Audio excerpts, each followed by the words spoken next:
दोस्तों, आज हम आपको सुनाने जा रहे हैं एक कहानी जिसमें एक अहंकारी राजकुमारी और एक साधारण सब्जी वाले के बीच का रोचक सामना है। यह कहानी हमें याद दिलाती है कि सच्ची खूबसूरती और ताकत किसमें होती है। महल का भव्य दृश्य, जमीला की नजाकत और उसके रुतबे की बातें। बहुत समय पहले एक ताकतवर बादशाह अपनी बेटी जमीला के साथ एक आलीशान महल में रहता था। जमीला बहुत खूबसूरत थी और उसे अपनी खूबसूरती और रुतबे पर घमंड था। उसके पास अनगिनत सेवक थे, महल की दीवारों पर सोने का काम था और उसने हर वो चीज देखी थी जो एक राजा की बेटी देख सकती थी। पर उसे हमेशा लगता था कि वो सबसे ऊपर है, सबसे ज्यादा खूबसूरत और सबसे ज्यादा ताकतवर। जमीला का घमंड इतना बढ़ गया था कि वो किसी से ठीक से बात भी नहीं करती थी। वह हमेशा दूसरों की छोटी छोटी गलतियों पर उन्हें अपमानित करती। लेकिन एक दिन कुछ ऐसा हुआ जिसने उसकी जिंदगी हमेशा के लिए बदल दी। बादशाह की बेटी का अपने पिता से सवाल करना और बादशाह की एक सलाह देना। एक दिन जमीला अपने पिता से बोली, अब्बू, मुझे लगता है कि दुनिया में मेरे बराबर कोई नहीं है। क्या सच में कोई मुझसे बेहतर है? बादशाह मुस्कुराए और बोले, बेटी, ये दुनिया बहुत बड़ी है और सच्चाई जानने के लिए तुम्हें बाहर निकलना होगा।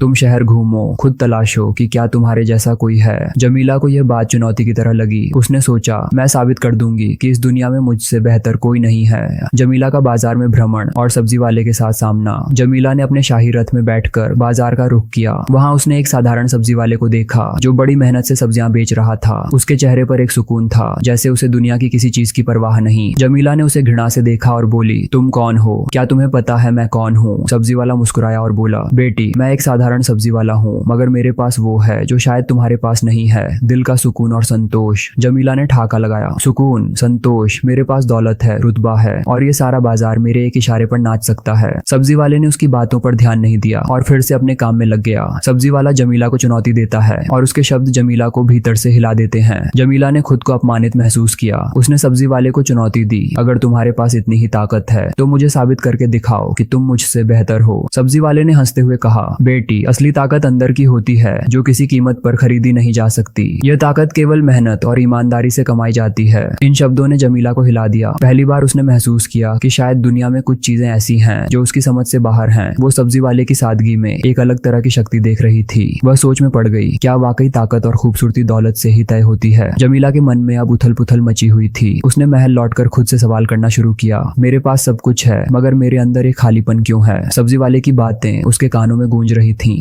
संतोष, सुकून, मेहनत। वो समझने लगी कि शायद वो दौलत और रुतबे में उलझकर असली खुशी को समझ ही नहीं पाई। उसे महसूस हुआ कि असली खूबसूरती, असली ताकत और असली संतोष दिखावे की चीजों में नहीं, बल्कि इंसान के दिल की सादगी में होती है। बेटी अपने पिता के पास जाकर अपनी नई समझ को साझा करती है। अगले दिन जमीला ने अपने पिता के पास जाकर कहा, अब्बू, मैंने अब समझ लिया कि असली ताकत और खुशी किसमें होती है। मुझे अब लगता है कि दौलत और खूबसूरती से ज्यादा जरूरी है इंसान के दिल का सुकून और अपने काम में संतोष। बादशाह ने उसे समझाते हुए कहा, बेटी, यही असली सीख है। इंसान का असली मूल्य उसकी ईमानदारी और मेहनत में होता है, न कि उसके रुतबे में। तो दोस्तों, इस कहानी से हमने ये सीखा कि घमंड और दौलत असली ताकत नहीं होती। असली ताकत उस सुकून और संतोष में होती है जो हमें हमारे काम से मिलती है। अगर आपको ये कहानी पसंद आई हो तो हमारे चैनल को लाइक और सब्सक्राइब करना न भूलें। ऐसी ही और कहानियों के लिए जुड़े रहें। मिलते हैं अगली बार।